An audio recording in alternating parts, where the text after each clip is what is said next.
అది 1947 ఆగస్టు 17న భారత్కి స్వాతంత్రం వచ్చిందని ఆనందంతో దేశవ్యాప్తంగా సంబరాలు చేసుకుంటున్నారు. కానీ అదే రోజు హైదరాబాద్ అంటే ప్రస్తుత తెలంగాణలోని చాలా గ్రామాల్లో నేషనల్ ఫ్లాగ్ ని ఎగరవేసినందుకు వందల మంది యువకుల్ని నగ్నంగా చేసి సజీవ దహనం చేశారు.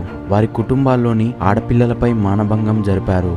హైదరాబాద్ ని భారత్ లో కలపాలని ప్రయత్నిస్తే నెహ్రూ అయినా సరే, సర్దార్ వల్లభాయ్ అయినా సరే మెడలు వంచి నిజాం కాళ్ళ ముందు పడేస్తామని కాసిం రజ్వీ ప్రకటించాడు. అసలు కాసిం రజ్వీ ఎవరు? తెలంగాణ ప్రజానీకం మొత్తం ఇతని పేరు చెబితేనే ఎందుకు వణికిపోయేది? తన రాజ్యంలోని 80% మంది హిందువుల్ని ముస్లింలుగా ఎందుకు మార్చాలనుకున్నాడు? ప్రస్తుతం తెలంగాణలో కొంతమందికి మాత్రమే 100 ఎకరాల భూములు ఎక్కడి నుంచి వచ్చాయి? హైదరాబాద్ రాష్ట్రాన్ని తొలగించడానికి సర్దార్ వల్లభాయ్ పటేల్ గారు తీసుకున్న నిర్ణయం రాష్ట్ర భవిష్యత్తుని ఎలా మార్చివేసింది? ఇలాంటి విషయాల గురించి ఈ వీడియోలో తెలుసుకోబోతున్నాం. అంతేకాదు, ఇప్పటి వరకు ఈ వీడియోని లైక్ చేయకపోతే లైక్ చేసి సబ్స్క్రైబ్ చేసుకోవడం మాత్రం మర్చిపోకండి ఫ్రెండ్స్. మీరు చేసే లైక్ అండ్ సబ్స్క్రైబ్ నన్ను మరిన్ని వీడియో చేయడానికి మోటివేట్ చేస్తుంది. Hello everyone, welcome to today's video. This is your friend Muthu Kolluri. ఇక ఏమాత్రం లేట్ చేయకుండా let's get in to the video. Britishers స్వాతంత్రాన్ని ప్రకటించినప్పుడు మన దేశంలో 3 రకాల వ్యవస్థలు ఉండేవి. నెంబర్ 1 బ్రిటిష్ ఇండియా, అంటే ఈ ప్రాంతాన్ని బ్రిటిష్ వారు స్వయంగా రూల్ చేసేవారు. నెంబర్ 2 పోర్చుగీసు వారు పరిపాలించే గోవా, డామన్ డయ్యు లాంటి ప్రాంతాలు. Number 3 princely states. Princely states అంటే ఈ ప్రాంతాలను అక్కడ స్థానికంగా పరిపాలించేందుకు గాను బ్రిటిషర్స్ కి ప్రతి సంవత్సరం కొంత మొత్తం ట్యాక్స్ రూపంలో పే చేసేవారు. హైదరాబాద్ స్టేట్ కూడా ఒక ప్రిన్స్లీ స్టేట్. దీనిని మీర్ ఉస్మాన్ అలీ ఖాన్ అనే రాజు పరిపాలిస్తున్నాడు. ఇలాంటివే మరో 564 ప్రిన్స్లీ స్టేట్స్ దేశవ్యాప్తంగా ఉండేవి. బ్రిటిషర్స్ వాళ్ళు రూల్ చేసే బ్రిటిష్ ఇండియా ప్రాంతానికి స్వాతంత్రాన్ని ప్రకటించారు. కానీ ప్రిన్స్లీ స్టేట్స్ ని మాత్రం బ్రిటిష్ ఇండియాలో కలుపుకోవచ్చు, లేదా పాకిస్తాన్ లో కలుపుకోవచ్చు, లేదా స్వాతంత్ర దేశంగా ఉంచుకోవచ్చని ప్రకటించారు. కానీ ఆ నిర్ణయం తీసుకునే అధికారం మాత్రం వాటిని పరిపాలించే రాజులకే వదిలేశారు. చాలా ప్రిన్స్లీ స్టేట్స్ బ్రిటిష్ ఇండియాలో కలపడానికి ఒప్పుకున్నాయి. కానీ కొన్ని మాత్రం స్వాతంత్ర దేశంగా ఉంటామని చెబుతూనే పాకిస్తాన్ లో రహస్యంగా చర్చలు జరిపారు. అలాంటి వాటిలో హైదరాబాద్ స్టేట్ కూడా ఒకటి. హైదరాబాద్ స్టేట్ లో ప్రస్తుత తెలంగాణతో పాటుగా మహారాష్ట్రలోని ఉస్మానాబాద్, ఔరంగాబాద్, నాందేడ్ లాంటి జిల్లాలు, కర్ణాటకలోని బీదర్, గుల్బర్గా, రాయచూర్ లాంటి కొన్ని జిల్లాలు అంతర్భాగంగా ఉండేవి. జనాభా 1,80,00,000 ఉండేది. వీరిలో తెలుగు ప్రజలు 1,00,00,000 మంది పైగా ఉండేవారు. ఇక్కడ ప్రజల జీవితం బ్రిటిషర్ రూల్ చేసే ఇండియా కంటే అత్యంత దారుణంగా ఉండేది. లిటరసీ రేట్, మూఢనమ్మకం, అమాయకత్వం, బానిసత్వంతో కూడిన వీరి జీవితాలు చీకటి గుడిసెలోనే మునిగిపోయాయి. స్టేట్లోని ప్రజలు 3 వర్గాలుగా డివైడ్ అయి ఉండేవారు. నెంబర్ 1 నిజాం మరియు అతని రాజకుటుంబీకులు.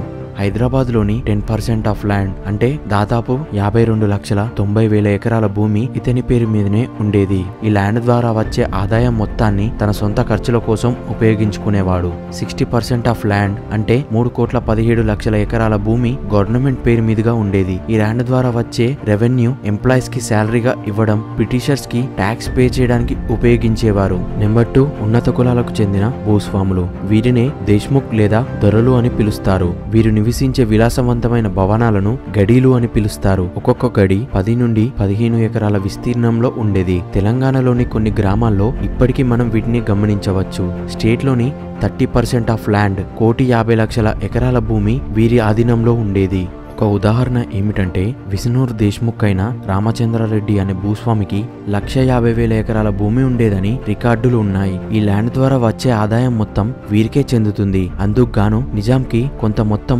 ట్యాక్స్ పే చేసేవారు. ఎవరైనా రైతులు ఎదురు తిరిగితే వారిని బెదిరించడానికైనా లేదా చంపడానికైనా వీరికి సొంత సైనిక దళం ఉండేది. అత్యవసర పరిస్థితిలో ఈ సైన్యం నిజాంకి కూడా హెల్ప్ చేసేది. నెంబర్ 3 సామాన్య ప్రజలు. అప్పుడు సమాజం ప్రస్తుత సమాజానికి పూర్తిగా విరుద్ధంగా ఉండేది. స్టేట్ లోని 90% మంది ప్రజలు వ్యవసాయం చేసుకుంటూ బ్రతికేవారు. వీరికి సొంత భూమి అంటూ ఉండేది కాదు. నిజాంకి సంబంధించిన భూముల్లోనూ ప్రభుత్వానికి సంబంధించిన భూముల్లోనూ కౌలు రైతులుగా వ్యవసాయం చేసేవారు. దళిత వర్గాలకు చెందిన 12 సంవత్సరాల కంటే తక్కువ వయసు ఉండే అమ్మాయిల్ని అక్కడ స్థానికంగా ఉండే దేవతలతో పెళ్లి జరిపిస్తారు. వీరిని దేవదాసి లేదా జోగిని అంటారు. అప్పటి నుండి ఆ అమ్మాయి తనకు ఇష్టం లేకపోయినా ఆ గ్రామంలో ఉండే భూస్వాములకు, దేవాలయ పెద్దలకు, నిజాం అధికారులకు సెక్స్ బానిసగా పనిచేయాలి. అంజుమాన్ ఇత్తెహాదుల్ ముసల్మీన్ లాంటి సంస్థలు పేద బానిసత్వాన్ని ఆసరగా చేసుకుని అనేక మంది హిందువుల్ని ముస్లిం మతంలోకి మార్చివేశాయి. దీనిని వ్యతిరేకించిన ఆర్య సమాజ్ సభ్యుడైన శ్రద్ధానందును ధూల్పేట్లో చంపేశారు. అనేక మంది ఆర్య సమాజీయులను అరెస్టు చేసి జైలులో నిర్బంధించి తీవ్రంగా కుట్టడంతో 23 మంది ఆర్య సమాజీయులు జైల్లోనే చనిపోయారు. 1927 నవంబర్ 9న హైదరాబాద్ లో ఎంఐఎం అంటే మజ్లిస్ ఇత్తెహాదుల్ ముస్లిమీన్ అనే సంస్థ ఏర్పడుతుంది. ఈ సంస్థ యొక్క సభ్యుల్ని రజాకార్ అని పిలిచేవారు. ఈ సంస్థను బలోపేతం చేయడం కోసం బహదూర్ యార్ జంగ్ ముస్లిమే పాలకుడు అనే ఉద్యమాన్ని చేపట్టాడు.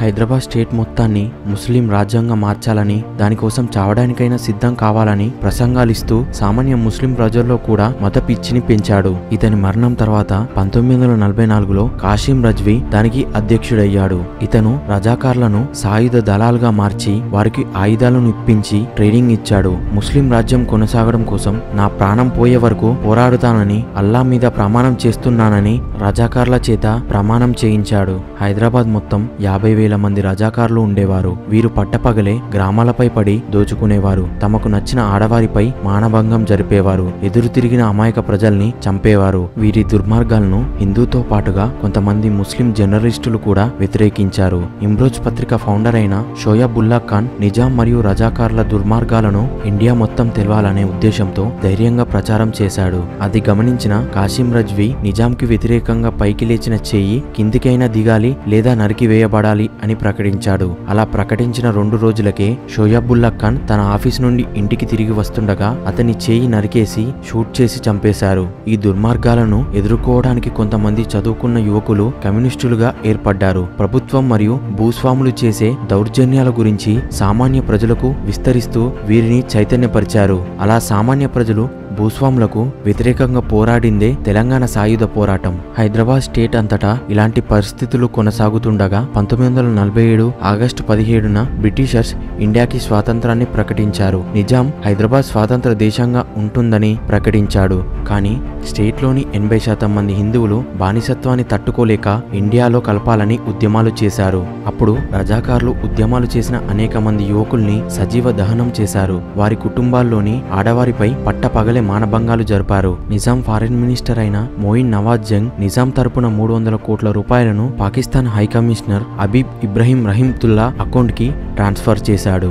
మొదట్లో నెహ్రూ హైదరాబాద్ విషయంలో జోక్యం చేసుకోవడానికి పెద్దగా ఇంట్రెస్ట్ చూపలేదు. కానీ పటేల్ గారు ఎంకరేజ్మెంట్ తో 1947 నవంబర్ 29న ఇండియన్ గవర్నమెంట్ హైదరాబాద్ స్టేట్ ని ఇండియాలో కలపాలని నిజాంని సంప్రదించారు. అందుకు నిజాం ఒప్పుకోపోగా ఇండియన్ గవర్నమెంట్ ని అవమానించి పంపించాడు. దాంతో పటేల్ గారు అప్పటి ఇండియన్ డిఫెన్స్ మినిస్టర్ అయిన బల్వీర్ సింగ్ కి ఎలాంటి సమాచారం అందించకుండానే హైదరాబాద్ స్టేట్ లోకి మిలిటరీని పంపించాలని నిర్ణయించారు. 1948 సెప్టెంబర్ 13న జేఎన్ చౌదరి నేతృత్వంలో 35,000 మంది మిలిటరీ బలగాలు హైదరాబాద్ స్టేట్ లోకి ప్రవేశించాయి. వీరికి స్టేట్ లో ఉండే కమ్యూనిస్టులు, హైదరాబాద్ స్టేట్ కాంగ్రెస్ సభ్యులు, సామాన్య ప్రజలు ఘన స్వాగతం పలికారు. వీరిని ఎదుర్కోవడానికి 22,000 మంది నిజాం సైనికులు, 50,000 మంది రజాకార్లు ఈఎల్ ఎడ్రూస్ నేతృత్వంలో సిద్ధమయ్యారు. మొదటి 2 రోజులు నిజాం సైన్యం తీవ్రంగా పోరాడినప్పటికీ అతి త్వరగానే వెనక్కి తగ్గింది. యుద్ధం ఇలా కొనసాగుతుండగానే మీర్ ఉస్మాన్ అలీ ఖాన్ హైదరాబాద్ విషయంలో జోక్యం చేసుకోవాలని యుఎన్ఓ సెక్యూరిటీ కౌన్సిల్ కి ఫిర్యాదు చేశాడు. సెక్యూరిటీ కౌన్సిల్ నిర్ణయం తీసుకునేలోగానే అంటే సెప్టెంబర్ 17 నాటికే ఇండియన్ ఆర్మీ నిజాం సైన్యాన్ని ఓడించింది. దాంతో నిజాం ఆ ఫిర్యాదును వెనక్కి తీసుకొని హైదరాబాద్ ని ఇండియాలో విలీనం చేస్తున్నామని ప్రకటించాడు. సో ఇది ఫ్రెండ్స్ ఇవాటి వీడియో. ఈ వీడియో ఎలా అనిపించిందో కింద కామెంట్ సెక్షన్ లో కామెంట్ చేయండి. మీరు నిజాం ప్రభుత్వం గురించి ఏమనుకుంటున్నారో కూడా కింద కామెంట్ చేయండి. ఈ వీడియో నచ్చినట్లయితే లైక్ చేసి సబ్స్క్రైబ్ చేసుకోవడం మాత్రం మర్చిపోకండి. ఈ వీడియో ఇన్ఫర్మేటివ్ గా అనిపిస్తే మీ ఫ్రెండ్స్ కి కూడా షేర్ చేయండి. This is Muthu Koluri signing off. మరో వీడియోలో కలుద్దాం. బాయ్.